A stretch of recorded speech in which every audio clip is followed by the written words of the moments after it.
on, everyone? Welcome back to another episode of This Week in Sports. What is going on, all of my sports freaks, my freak-a-leaks out there? Hope you guys are doing well this fine Monday. Hope you guys had a wonderful weekend as well. Happy Cinco de Mayo to anyone who celebrates that by any means. I watched Senators for the second time, on top of watching Thunderbolts as well for the second time over this weekend. I also went to Foodie Land, y'all. I went to Foodie Land, and I tried a couple things for the first time. I tried gator bites and frog legs. Shout out to Jaron for inviting me. But I went and I, eating those frog legs, it was kind of interesting because it was kind of like, like they weren't lying. It tastes like chicken. It tastes like chewy chicken, y'all. I'm not going to lie. And the gator bites were really good, too. They had like a gator sauce for it as well. I think, what was it? It was just the traffic, though. I ain't gonna lie. I was like 5 minutes away driving distance, maybe even 2 to 5 minutes away from Foodie Land, which is at Del Mar Fair. And it took like 30 minutes for me to actually get inside the thing. So that was probably the only negative of going to that, is just dealing with the traffic and everything like that. But overall, y'all, also shout out to SDSU, my alma mater. They are coming in the Pac-12 next year, so watch out for them. But overall, y'all, this week was insane. We had some upsets. We had some Game 7s. We had an unlikely Game 7 hero as well. And so much more, with some more Shador news and some other NFL things as the offseason wraps up. So let's kind of get into everything. But before I do start on any of that, I do want to give a quick shout out to Greg Popovich. Greg Popovich, the San Antonio Spurs head coach, has officially stepped down as the winningest head coach in NBA history with 1,422 career wins. After 29 hard-fought seasons with the Spurs, the 5-time NBA champion, the 3-time coach of the year, the 2-time gold medalist in the Olympics. Like I said, he's officially stepped down as the head honcho for the Spurs. And I kind of just want to give like some of my favorite memories of watching Greg Popovich in the Spurs in his career. I think for most of us too, our most memorable from him is him leading the Spurs to the NBA championship game in 2014 versus LeBron James in the Heat and beating them in 5 games. That's probably one of my favorite moments, and just seeing the pure dominance of a Greg Popovich-led team.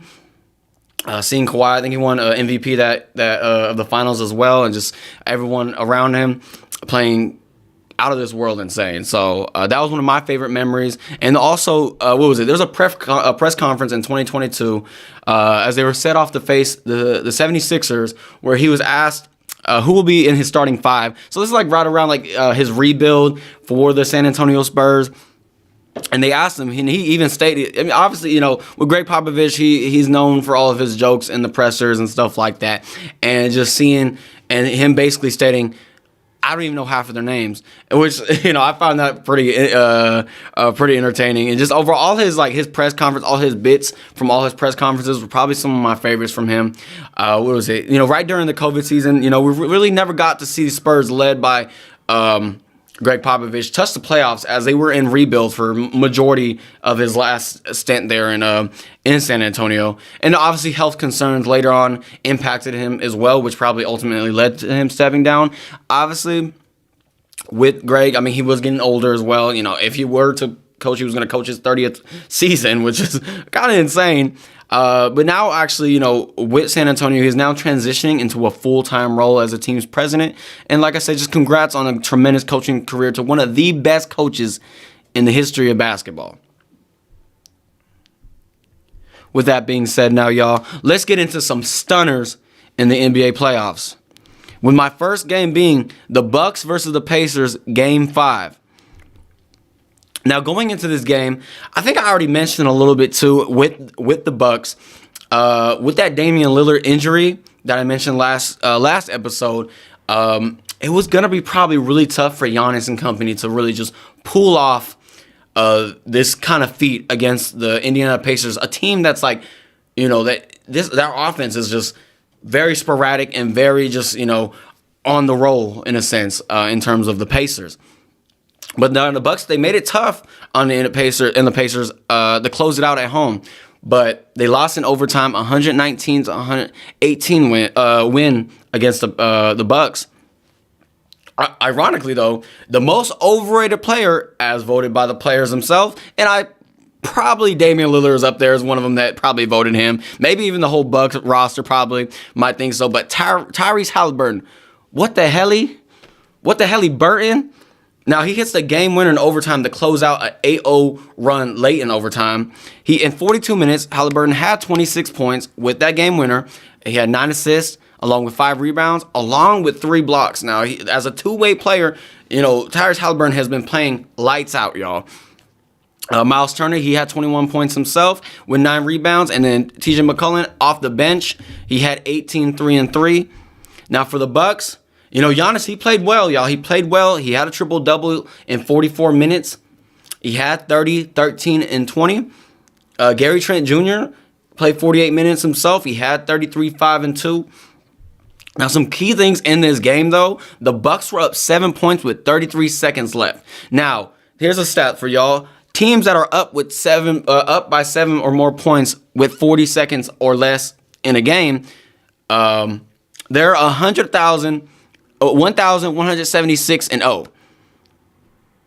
That's until the Pacers came into town, and so the Bucks squandered the lead late in the game with a turnover by Gary Trent.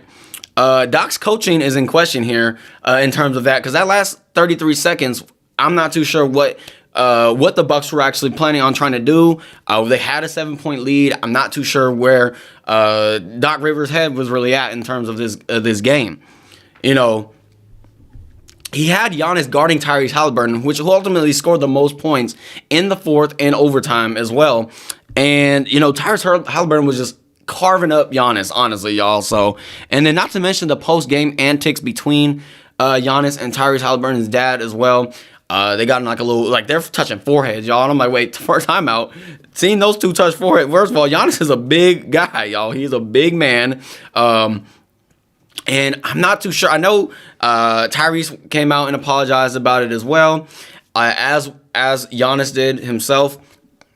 And then his dad came and apologized as well. Tyrese, obviously, he didn't approve of these antics from his father, of course. And what was it? Indiana, of course, didn't even approve of it at all, where they actually, I think they banned him for the rest of the season, actually, from all Pacer home games, I believe it was. And so, overall, though, the Bucks, they just didn't get it done against the Pacers, unfortunately. And this kind of leads me and transitions me into my next question.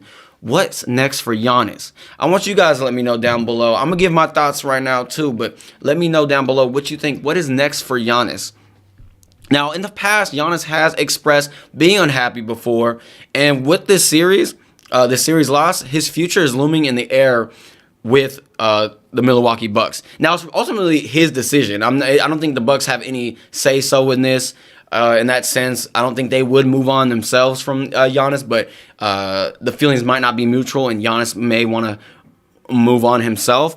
And then where will he end up? Now, there's been a lot of speculations of a couple teams. Maybe the Houston Rockets could use someone like Giannis. OKC, they have all those draft picks and capital. They can send some guys out to Milwaukee in exchange for Giannis himself. And then, honestly, but my favorite landing spot that maybe I'm thinking he could go to the Spurs and work, and Giannis and Wemby. Now, mind you, they will have to give up most of their young core with also draft picks as well for the San Antonio Spurs. But I think having Giannis and Wemby work side by side, maybe CP3 plays another year as well. Having those guys all together under a new head coaching regime as well in San Antonio, the sky's the limits for that team as well. Now, with the Indiana Pacers, this leads me into another game so they had their game 1 last night against Cleveland in the semifinals. Now, the Pacers, y'all, they steal game 1 in Cleveland in 121-112 victory over the Cleveland Cavaliers on the road. All 5 starters scored double digits on this high-paced offense in Indiana, like I mentioned. They shot extremely well from three-point land at 53%. And then obviously, like I said, Tyrese Halliburton is showing the NBA that he's an efficient two-way guard and showing why he isn't overrated by any stretch or means, y'all. For the Pacers, Tyrese Halliburton, he had 22 points. He had 13 assists with 3 rebounds, along with a steal and 3 blocks. And then Andrew Nembhard, he had 23 and 6 himself. He shot 5 and 6 from the 3. He had big shots down the stretch as well. Pascal Siakam had 17, 4, and 8. But for the Cleveland Cavaliers, they had no Darius Garland again. I think it was the 4th straight game, I believe it was. I might be incorrect. Am I correct there, Noah? It might have been 3. He might have been missed 3 or 4 straight games so far for the Cleveland Cavaliers. But it was a very, very poor shooting performance by the Cleveland Cavaliers. They shot 9 of 38 from beyond the arc. That's only a whopping 24% for them. So Donovan Mitchell, though, he played well. It was 3 games. So, yeah, he missed 3 games so far. In terms of Donovan Mitchell, he did not play well. He didn't shoot well. But he broke Michael Jordan's playoff record with at least 30 points in his series opener, making it 8 games in a row for him. He had 33 points. Again, he shot poorly. He was 13 of 30, 111 from the three-point range, y'all. So, his teammate, Evan Mobley, the Defensive Player of the Year, he had 20 points himself. Ty Jerome had pretty good efforts off the bench himself, which they weren't enough, though, as he had 21 points. Now, let's take a look at Tyrese Halliburton's playoff ratio in the playoffs. It's historic, y'all. In 20 career playoff games for Tyrese Halliburton, he is the only player in NBA history with 180 assists and 50 or less turnovers, which he has 180 assists and 42 turnovers in his 20 career games. Now, the Cavs and Pacers, they will be playing Game 2 on Tuesday night as well in Cleveland. So I want to give my kind of predictions for the rest of this series. With Darius Garland out, who's going to be their scorer? I mean, Donovan Mitchell and Jerome and Ty Jerome, they combined for over 50 shots in Game 1. You can't have nothing like that going on. Like I said, Donovan shot 30-plus times, and then Ty Jerome off the bench shot 20 times, y'all. So just seeing them, the one guy I think that needs to step up is DeAndre Hunter. He might need to step up because it will be tough for Cleveland to handle a team like the Pacers if someone like him does not step up as well. I think the Pacers could take this one the distance in 7, maybe even 6 games. I like it for the Pacers. If Darius Garland is not going to return in this series, it might be bad news bears for the Cleveland Cavaliers for sure, y'all. Because like I said, they need someone else besides Darius Garland and Donovan Mitchell, of course, as well, who can score and also play pretty good perimeter defense as well against this Pacers team that like I said, they're just they flash, y'all. They go up and down that court like no tomorrow. So let me know what you guys think about this series with the Cavs and Pacers. Do you see the Pacers pulling off the upset against the Cavs, or do you think the Cavs got a little bit more in the tank than the Pacers? Let me know down below, y'all. Now, my next game is a Game 7.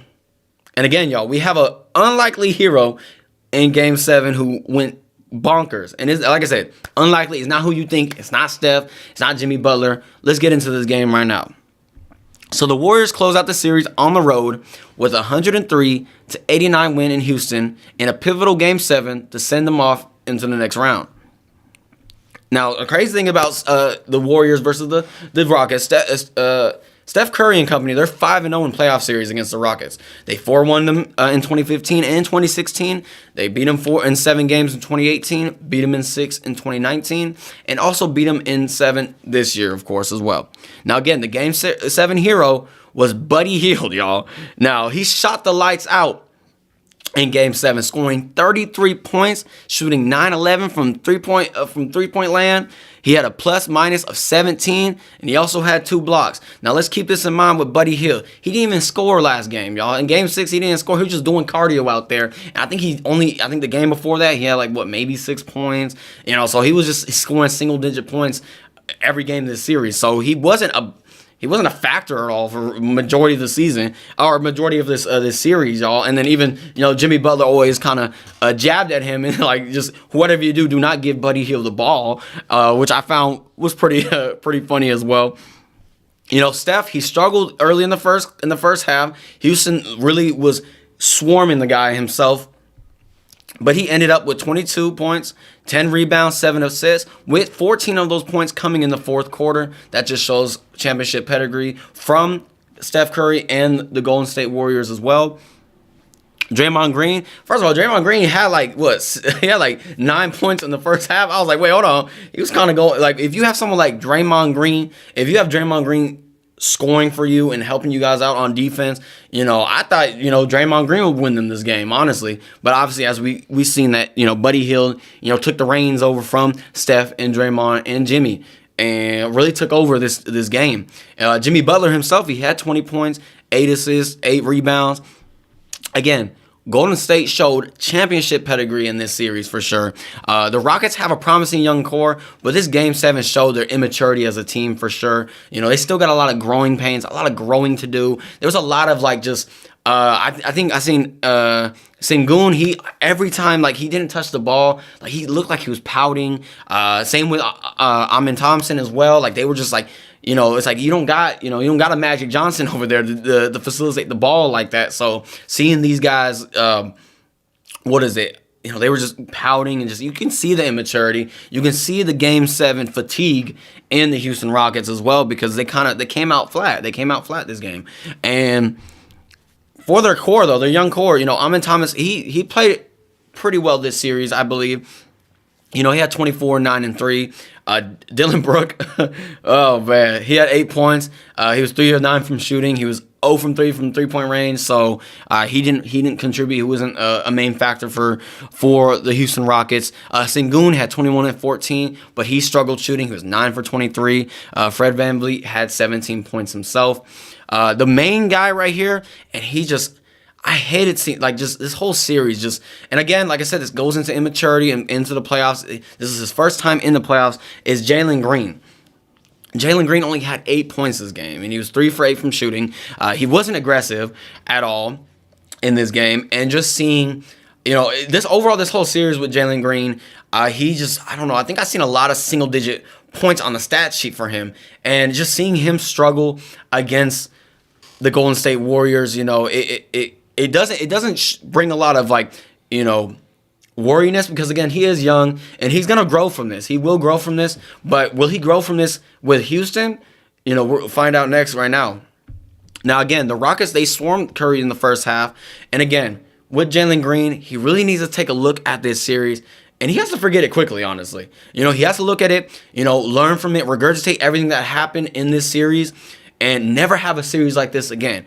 And this is what I'm thinking, y'all. If Houston wants to win now, they need to send a package deal, including Jalen Green, and grab Kevin Durant.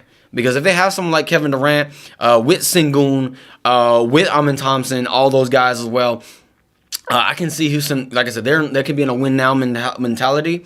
But if they want to, keep developing their young core, then keep their young core, keep all these guys. But like I said, with Jalen Green, I think if they need to win now, they need to really just, send a package deal with some picks with Jalen Green, and go and get Kevin Durant, or maybe get someone like Giannis or something as well. Now the Warriors, they'll be facing what I like to call the Unk Slayer, the Star Slayer, Anthony Edwards. A lot of people are saying he's on a retirement tour. And the Timberwolves, after taking down the best basketball player in the world in LeBron James and the Lakers in 5 games. Shannon lied, LeBron fried, Luka cried, Lakers in 5 to Cancun. So in this game 5, Unk had to retrace his thoughts in terms of Shannon Sharp, and meant to say that the Lakers will be going to Cancun in 5 games, not winning the series in 5 games. So the Timberwolves, they beat the Lakers 103-96. Again, here's another unlikely hero because, he had everyone in the country shocked, including the inside the NBA crew as well. We're talking about Rudy Gobert. He was a saving grace for the Wolves. He had a 20-20 game at the right moment. The glass was not the Lakers' best friend by any stretch or means, as they were out-rebounded 54-37. And even on, the Wolves shot terribly behind in the 3-point land. They shot 15%, which is 7 of 47. They shot 47 times, y'all, which is, so they're forcing it. And then Anthony Edwards himself, he was 0 for 11 from 3-point range, and he acknowledged that post game, like he didn't shoot well at all, but everyone around him definitely still, carried him on their backs. So, and for Rudy Gobert, he averaged like 3.6 rebounds entering in the game in Game 5. So nobody really expected Rudy Gobert to be any type of factor going into Game 5. So Rudy Gobert, he had 27 and 24.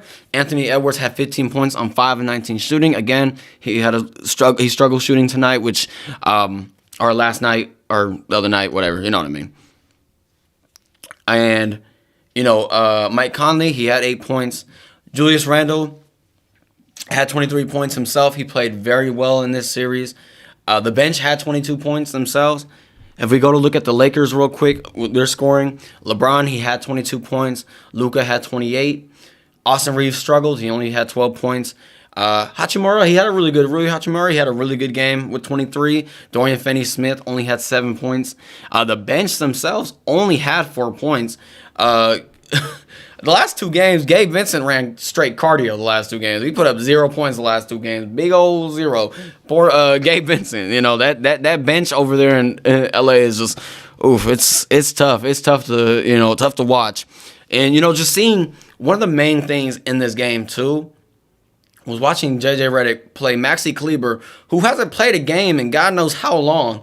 Jackson Hayes did not play at all this game. I'm pretty sure he didn't play last game either, did he, Noah? Yeah, I'm not saying Jackson Hayes was going to be a difference maker, but still, I think having him on the floor, maybe having him against Rudy Gobert, maybe would have made things a little bit easier for the Lakers, but this small ball they were playing all series was not very smart. And then a lot of people are calling JJ very, stubborn. Because prior to this game, like I said, I think I mentioned last week as well, with the Lakers, they were the first team in NBA history in the playoffs to play the same starting 5 in a half, which is like, you're not going to empty, which I guess it just kind of speaks to JJ in the sense of he probably just doesn't trust the bench, which, there isn't much substance on the bench. You got Dalton Connect, Jackson Hayes, Gabe Vincent, with Jared Vandenberg as well. Like, you have those guys on the bench, but I guess it just speaks that he just didn't have any trust in those guys over there. I think there was really just no sense of urgency in this game. There definitely was no type of interior presence for the Lakers, which was honestly, I think we all kind of expected this leading into the playoffs. This is one of their weaknesses as a team, was their interior presence, both offensively and defensively. But Rudy Gobert, no disrespect to Rudy, but he wasn't doing much this series, and then just seeing him just kind of flash in this Game 5, like I said, at the right moment, the Timberwolves needed him when they needed him best. So, and he joins like some pretty hefty legends in terms of those numbers he put up. So what's next? Now, my next question for you guys is, what's next for the Lakers, y'all? What's next for LeBron? I want you guys to let me know down below, too. Is this it for LeBron? Like, after this series, is this it for him? And if so, I truly believe he'll go down as the greatest basketball player ever, y'all. So there is no debate to it, you know what I'm saying? I think we all can agree that LeBron James will be mounted as probably the best player in basketball. Take away his postseason downfalls or whatever you want to do. Regular season, he's one of the best in the business. So, in terms of the Lakers, I think they really just need to address their bench overall and definitely get a big man. Now, some guys, I think, they could probably try to pluck this offseason. Try to get Miles Turner out of Indiana, I think. Get someone like Miles Turner out of Indiana. Maybe go get after Bol as well, because I know the Suns, they're blowing up their team. So, in terms of the Lakers, like I said, they just need to address that bench. JJ probably needs to put more trust in his bench as well, and maybe not be as stubborn in this next season with the Lakers. So, but again, I think we all kind of we didn't think this was. I mean, I rode the Luka hype and thought with getting Luka that this could be their year. I think a lot of people already kind of wrote them off, saying this is not their year. Next year will be their year because they'll have more chemistry together, and then they can address their issues in the offseason as well. Because I mean, they like I said, I think not getting Mark Williams as well in the trade deadline as well probably played a huge part, and if they probably would have got him, this series probably would have went a different way possibly for them. But let's take a look at this Wolves versus Warriors series. Now my predictions here is, now look, y'all, we got Ant versus Steph. Look, and Anthony Edwards, I don't know what year it was. I know it was I think it was 2022, I believe it was. I think he even stated that the one person he wants to play in the playoffs and hopefully try to take down is Steph. Now, y'all, Ant in the Wolves, they've taken down some heavy hitters so far. So they took down KD last year. They took down Jokic as well. Took down LeBron this year, and now who knows? Maybe he'll take down Steph and company. Like I said, I mean, like all the old heads, they're getting slain by Anthony Edwards, and he's battling out with Jason Tatum to probably be the face of the league this year. The face of the league once these guys all retire and all these guys leave. So again, we got Ant versus Steph. We got Rudy versus Draymond Green. I think the experience in the Warriors all around, it bleeds throughout that roster. And like I said, Ant has taken down the NBA Titans of the league. And now he has the opportunity to take down Steph as well. Now, after exposing the Lakers' weakness, the Wolves look to play bully ball again against another small team in the Warriors, who again took down probably the big bullies of the West and the Rockets, who ran with two bigs that entire series, and the Warriors still were able to come out on top against the novice Rockets, you would say, because they had no playoff experience. But again, the Timberwolves, they're no strangers to the playoffs. Like I said, I already mentioned what Ant has done in his short career so far with the Wolves against some powerhouse teams for sure. Now, this is a short turnaround for the Warriors. I think they have to play bully ball against this Warriors team. They have to probably succeed. They got to look over what the Rockets didn't do or what the Rockets did, and wipe that out of existence, and definitely try to play a different style of ball. I think the two guys that will be difference makers in the series are Rudy Gobert, of course, and then Naz Reid as well. Those two big men. I feel like Naz Reid, who is a shooter as well, if he gets it going, I can see something. I can see something here. And obviously we know what Ant can do and what Julius Randle can do, but I think if those two guys and Rudy and Naz Reid contribute and play extremely well and consistent both on the offense and defensive side of the ball, I can see the Wolves taking this game, this series in 6 or 7. So now let's move on to our next series. Like I said, one of my favorite series of the playoffs so far. We got the Pistons versus the Knicks. Now the Young Gun Pistons fought as hard as they could this series, y'all. But Jalen Brunson is named the Clutch Player of the Year for a reason, with a game winner in Game 6 against the Pistons. Now, Jalen Brunson went buck wild in Game 6, y'all. He had 40 points on top of that game-winning shot. Mikal Bridges, he had 25 points himself. Karl Anthony Towns had 10 and 15. OG Anunoby, he had 22 points. And he helped Brunson in closing out the game against the stingy Pistons as well. Josh Hart, he had 13 and 10 himself. Now, for the Pistons, though, like I said, Cade Cunningham and them, they fought as hard as they could. They kept inching back closer and closer, even at one point had a lead against the New York Knicks. Cade himself, he had 23, 7, and 8, but he struggled, y'all. And I think this is a main thing about the Pistons, which I'll get into as well. He was 0 of 8 from the three-point land, y'all. Jalen Duren, he had 21, 6, and 3. Oscar Thomas had 17, and then Tobias Harris had 14 himself. And then Malik Beasley, coming off the bench, he had 20 points himself, shooting 6 of 13 from the three-point land himself. Now, again, though, take away Beasley's 6 3-point. The team only made 9 of the 34 shots from the three-point range. And again, the Knicks didn't shoot any particularly better. They shot 10 of 30. But I think it was a lot of immature mistakes down the stretch for the Pistons who, like I said, they had many opportunities down the stretch, to even down to the last potential shot of the game, where I think it was Malik Beasley who actually who sold the last. He fumbled the pass, the inbound pass, I believe it was. And so they had a lot of mistakes, and they kind of shot themselves in the foot. They could have gotten this game into overtime and potentially take this game to Game 7, but like I said, they made too many mistakes. So what's next for these Pistons, y'all? I want y'all to let me know down below what you think was going to happen with the Pistons.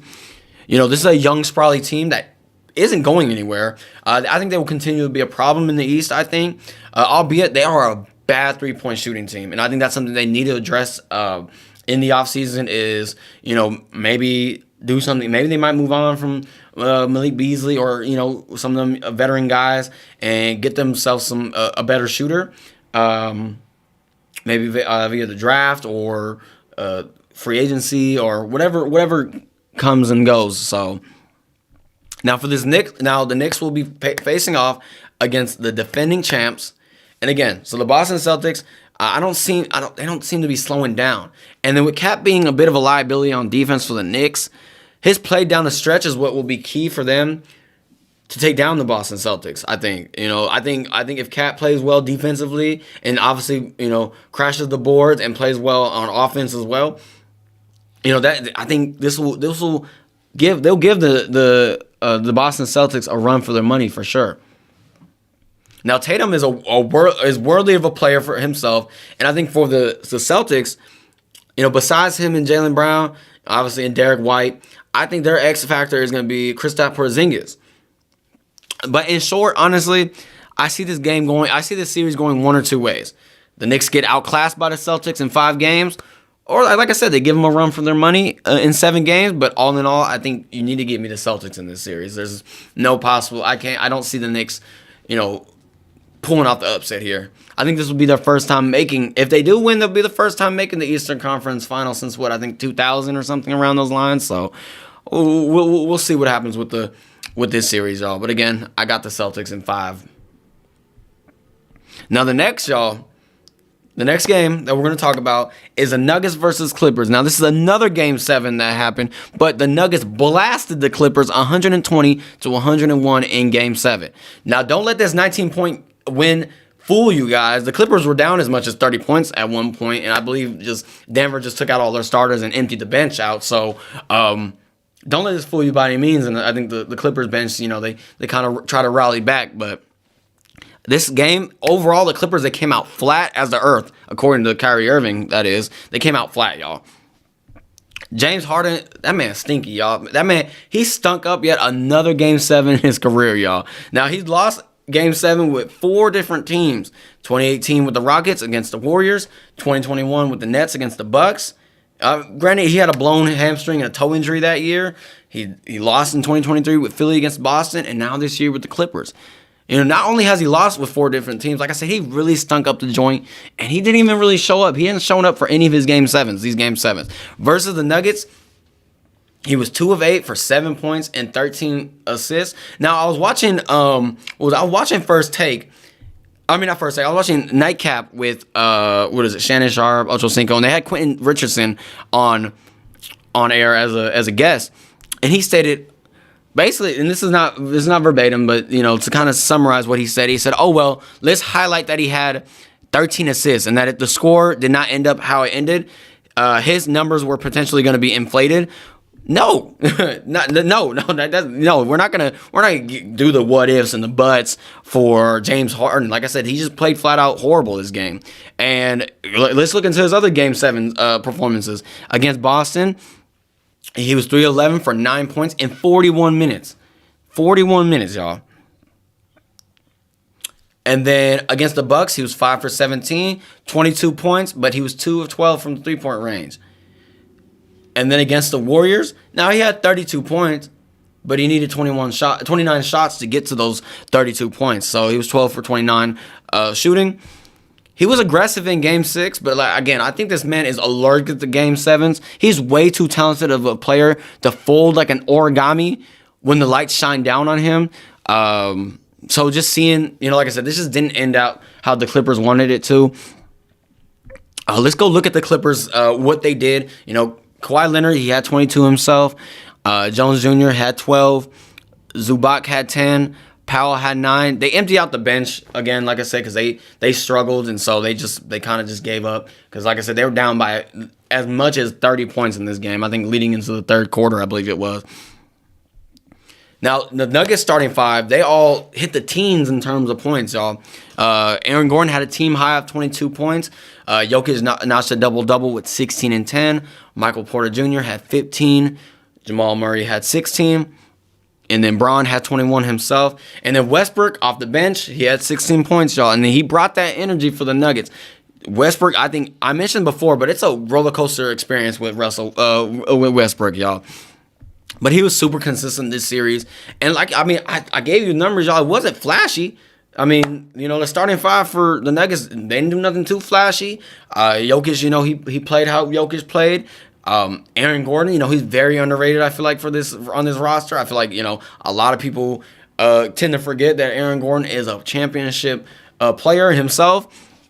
So just seeing, like I said, they didn't do nothing too flashy. I think I'll go into an issue I might have for them leading into this next series. So, but let's get into this next series that they have. They're playing, it's going to be the Denver Nuggets versus the Oklahoma City Thunder.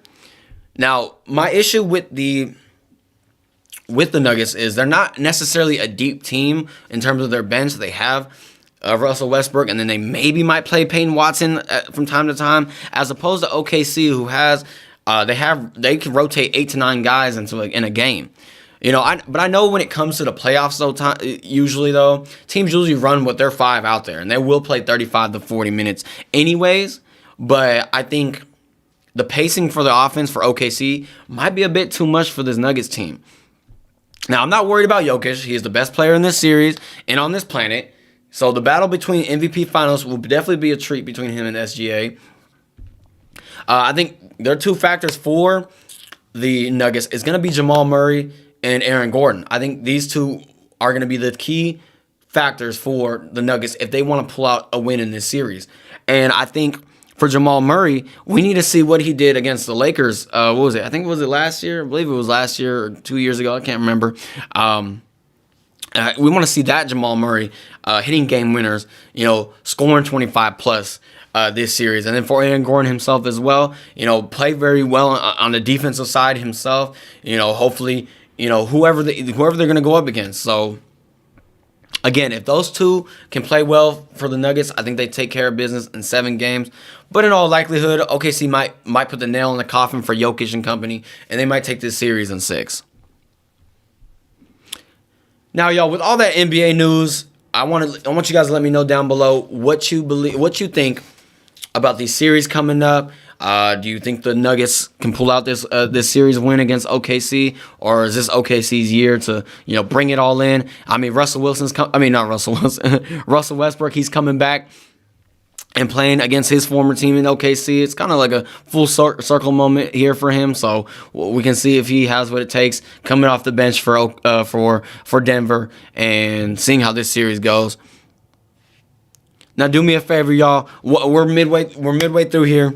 Do me a favor. Make sure you hit that post notification button. Make sure you guys subscribe. Make sure you guys like up. Make sure you guys leave some comments for This Week in Sports. I greatly appreciate everything that you guys have done for me for this channel so far. And, with that being said, let's get into our next segment, y'all.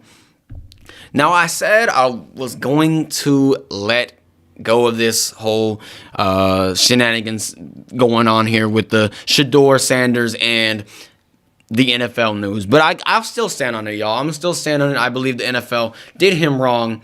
NFL owners in particular, and we'll get into that, I think, did him wrong in a sense of, him sliding down to the 5th round. Granted, like I said, he got drafted, so I guess I can shut the hell up about it. But, but in the limelight of him being selected, reports are spurring about the draft process, y'all. So it's been reported that multiple NFL owners told their front office to take them off their draft boards, according to Boomer Esiason.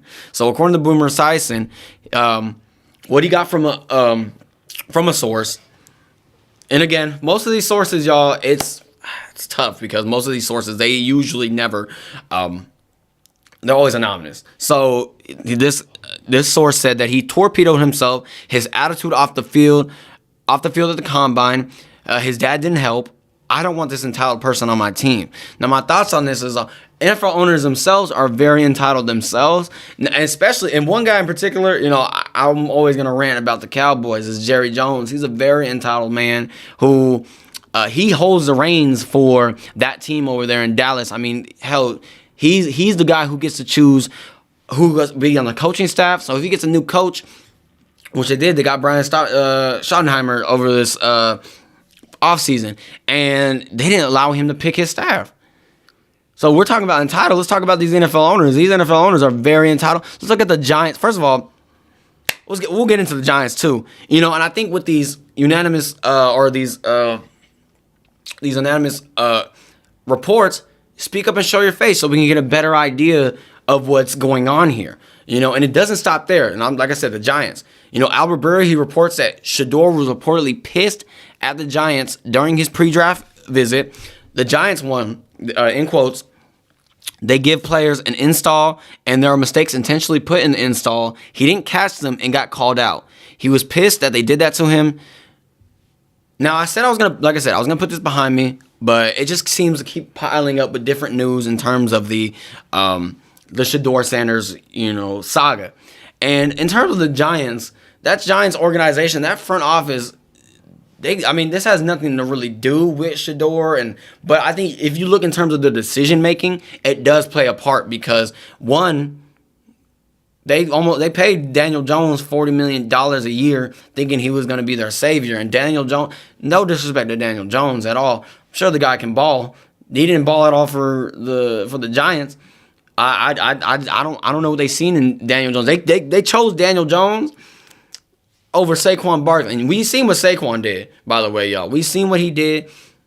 So seeing, a team like the Giants, what I'm saying? I need a reputable franchise to come out and speak, about Shador. Obviously I think it doesn't help because obviously with the draft process, and again, I'm gonna step back in terms of his draft process. Yes, his daddy messed up the draft process and he messed it up himself for not even,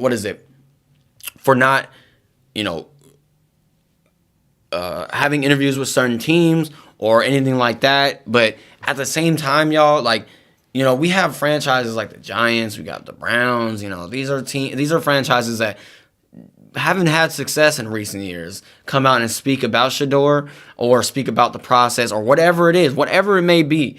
I need someone to come out and, and speak about this, someone that is more, I guess you could say, have more of a reputation in terms of team success and just fostering a good front office, because obviously Cleveland cycles through front offices, Giants cycle through front offices like no tomorrow. So it's like, what are we doing here?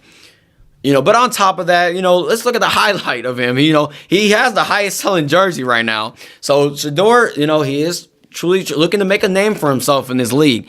And I believe once he is able to do that and achieve that, because right now I don't think is appropriate time for him to even try to speak out. Keep your mouth shut, buddy. You know what I'm saying? You just gotta play your role. You're the fourth quarterback on the roster in Cleveland. I can see you winning the job. Like I said, I got all the faith in the world in Shador. I really think he's gonna be one of the greatest.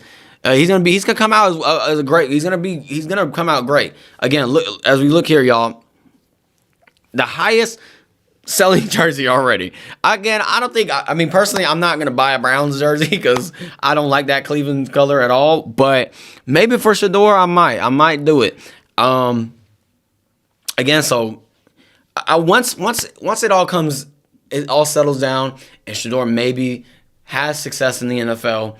We might be able to hear his side of this whole thing. We might get a 30 for 30 about it. We might get a documentary about this whole thing going on. And I'm sure the NFL would love that because they be money grabbing. So, in terms of Shador, we just gotta really hope in, that in Cleveland he has success.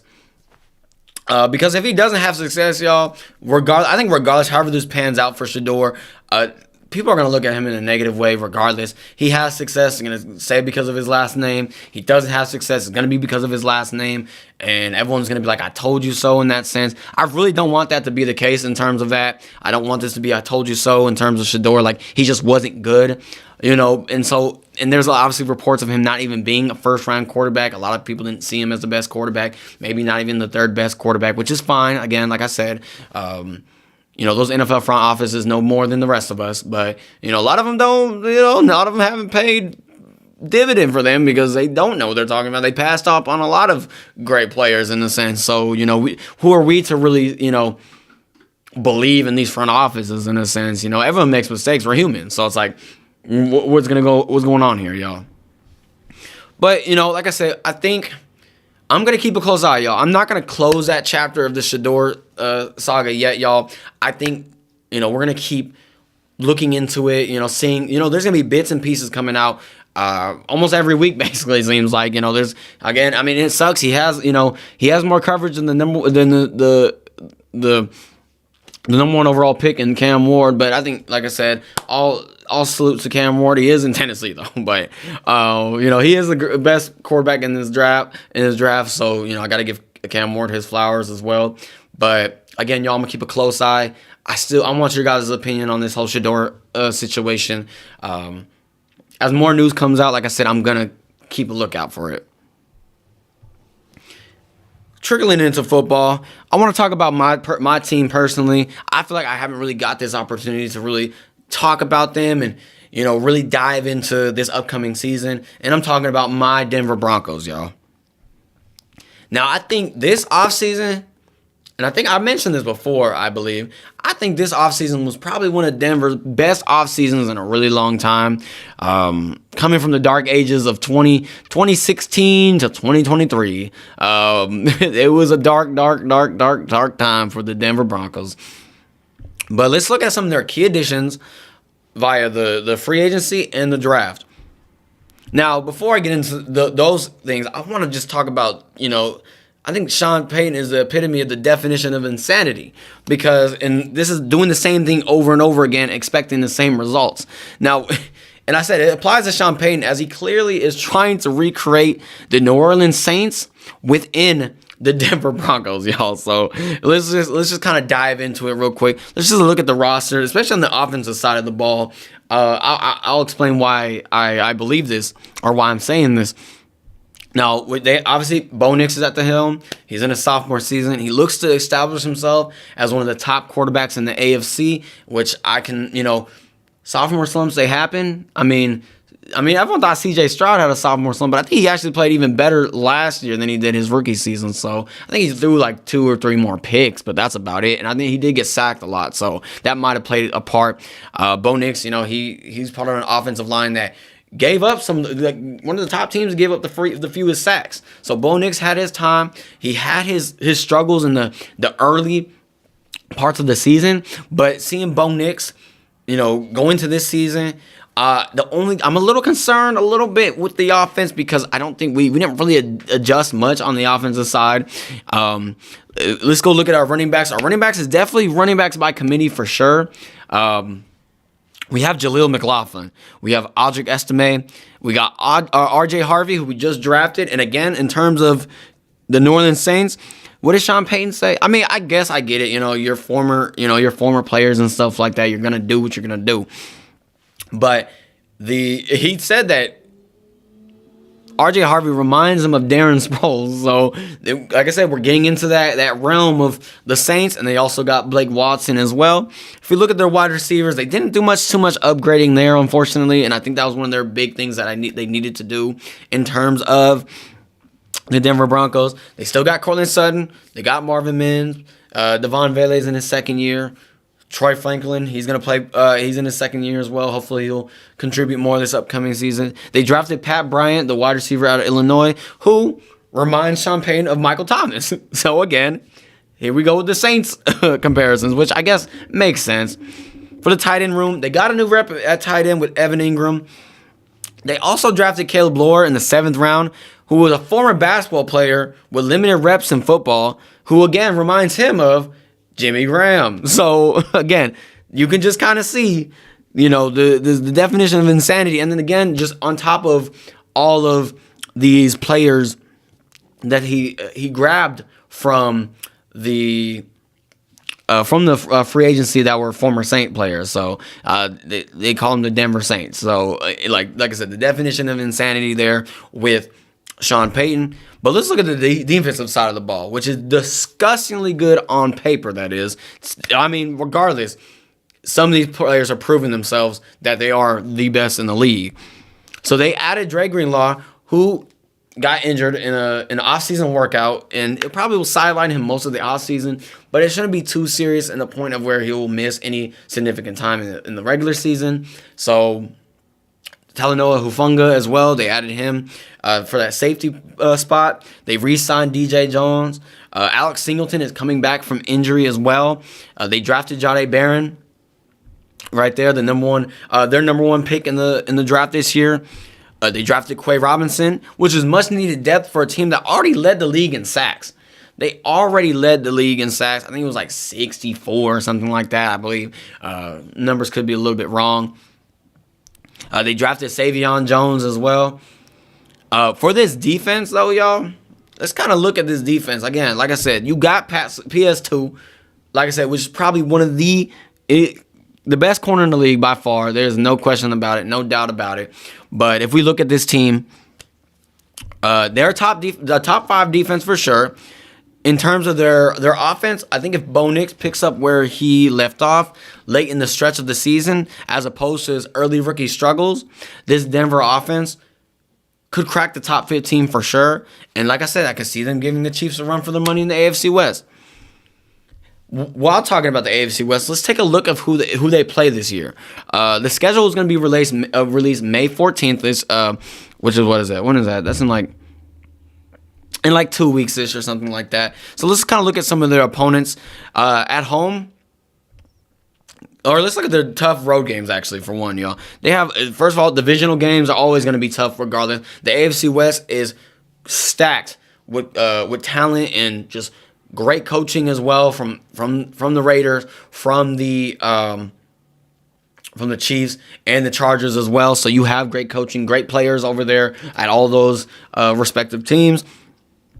These road games now, these are really tough. So they're playing a revamped Jets team as well, who just signed Justin Fields, and they look to that defense is still pretty comparable for sure.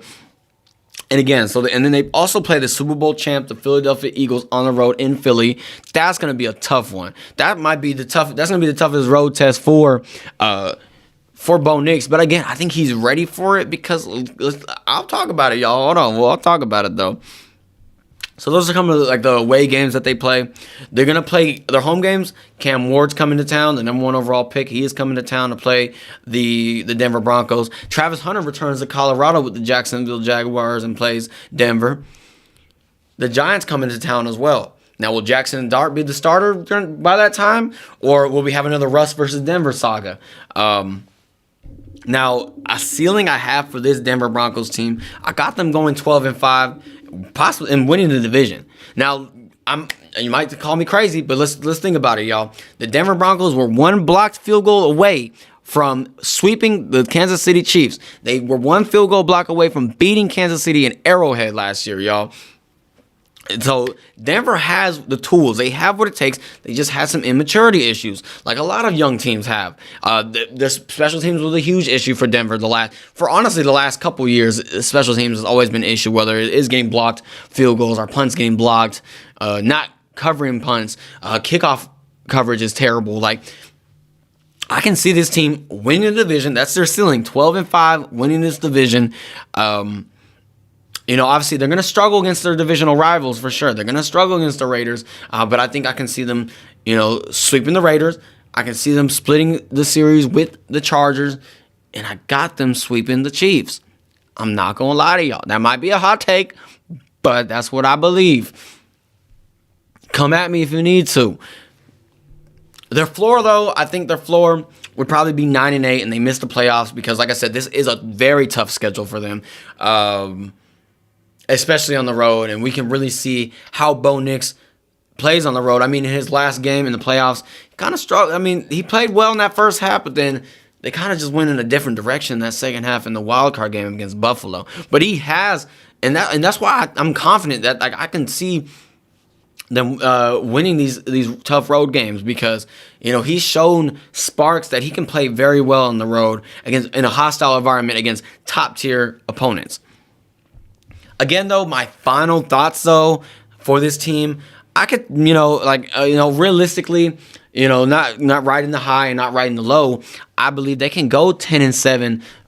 Again, maybe go 11-6, improve by 1 win, which is still improvement is movement. You know what I'm saying? Improvement is movement.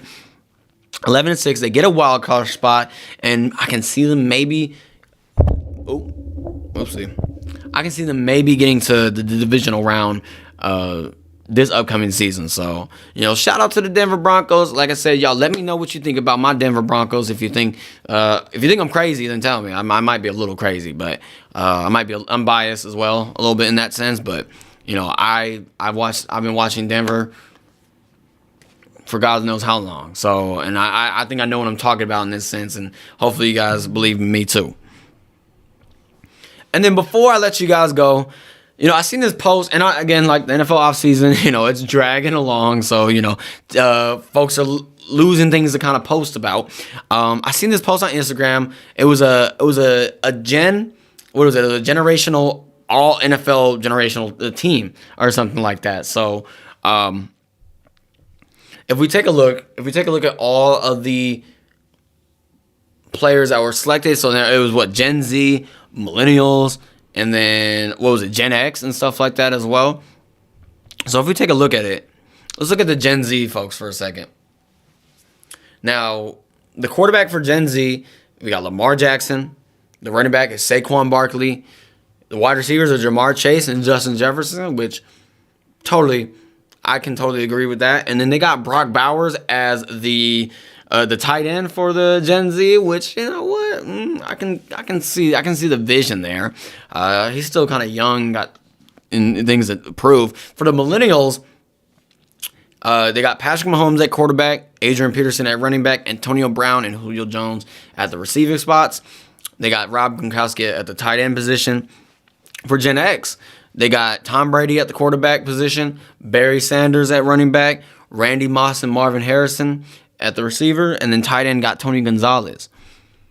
Now, my initial thoughts looking at this, though, y'all, it's kind of crazy that they put Patrick Mahomes in the millennials. He's only a year older than Lamar Jackson. They both they came out the draft a year apart. So it's like, you could probably switch Lamar Jackson here and put him, or switch Lamar Jackson out, put Patrick Mahomes in the Gen Z. So that leaves a hole for the millennials. And for there, I'd plug maybe even Aaron Rodgers there, maybe Big Ben.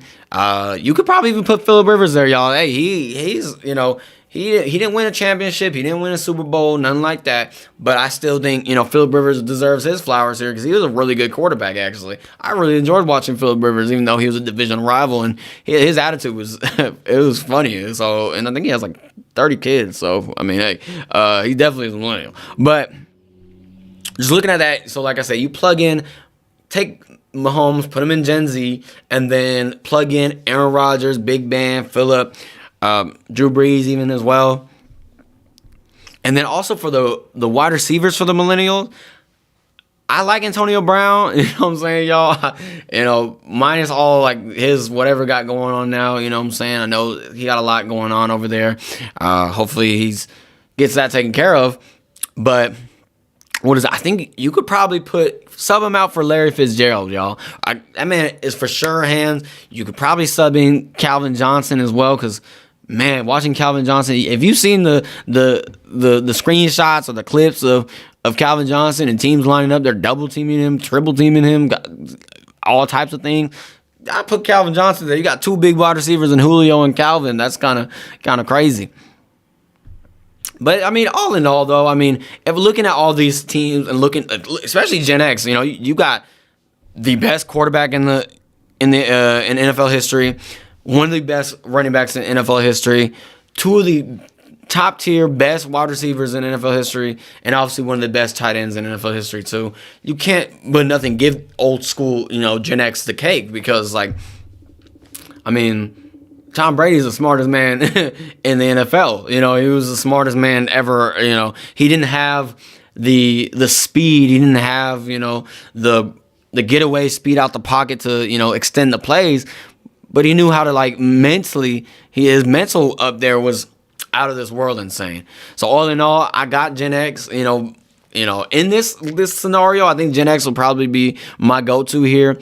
You know, I'm a young buck, so obviously I like Gen Z. I like all the players that are coming out so far. They have there's like a, I don't know, just the gap between Gen X and Gen Z is kind of insane in terms of skill sets, because Gen Z might be just a little bit faster for sure. They're definitely faster, and they all around the field, explosive is for sure. But overall in all, give me Gen X, y'all. And then with that all being said now, y'all, that concludes this episode of This Week in Sports. I appreciate you guys for tuning in. I can't wait to, you know, going into next week, we're going to talk more about the NBA playoffs with the second round going underway last night, and then also tonight with some teams playing tonight as well.